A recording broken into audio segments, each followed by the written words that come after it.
மாசானுகோ புக்காக்கோ ஜப்பானிய வேளாண் விஞ்ஞானி என்ன சொல்றாரு, அந்தந்த பருவத்தில் கிடைப்பதை, இப்போ மாம்பழம்னா 2 மாதம் தான் கிடைக்கும், அந்த பருவத்தில் அதை உண்டு விட்டு விட்டுறணும்.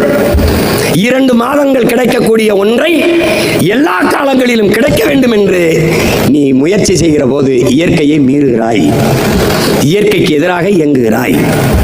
அந்த இடத்தில் அதை பதப்படுத்த ரசாயனம் வேதிக்கு போகிறாய். அதான் பிரச்சனை,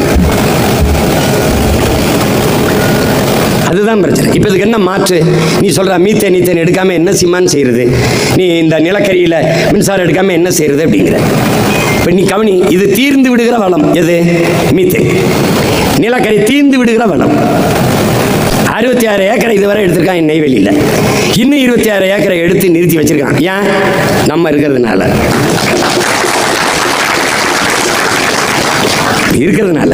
பூமி தாயை அப்படியே ஈரக்கொலை, இதயம், நுரையீரல் எல்லாத்தையும் அறுத்து அறுத்து போய்கிட்டே இருக்கான். அவன் மன்னார்குடி வர போகிறதா அவன் திட்டம்.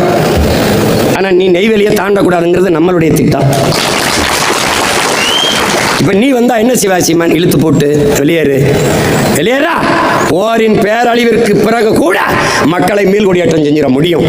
ஆனால் நிலக்கரியும் மீத்தேனும் ஈத்தேனும் எடுத்த இடத்தில், அணுலை வடித்த இடத்தில் என் மக்களை மறுகுடியவும் அமர்த்த முடியாது. அப்ப நான் தாய் நிலத்தை இழக்கிறேன். அப்ப என்ன செய்யணும்? நீ வெளியேறு. இப்போ மரபுசார் மின்சாரம் இருக்கு, என்ன இருக்கு? இயற்கையில் தயாரிக்க முடியும். என்ன? 66 ஏக்கர்லையும் போனா சூரிய மின் தகடை 66 ஏக்கர்லையும் போடுறேன். இடையில தூக்கா காற்றாலை மின்சாரத்துக்கு காற்றாடியை போடுறேன். எவ்வளவு மின்சாரம் தயாரிக்கலாம் நீ பார்த்துக்கட. ஏன் அதை செய்ய முடியாது? ஏன் செய்ய முடியாது? மக்கிய இலைதலை கழிவு, ஆடு மாட்டு கழிவு, மனித கழிவில் இருந்து எவ்வளவு வேணாலும் மீத்தேன் பயாகாசு எரிகாற்றை எடுத்துக்கொள்ள முடியும் என்கிற போது, இயற்கையாக எரிகாற்றை எடுத்துக்கொள்ள முடியும் என்கிற போது, எதற்காக என் பூமி தாயின் ஈரக்கொலையா இருக்கிற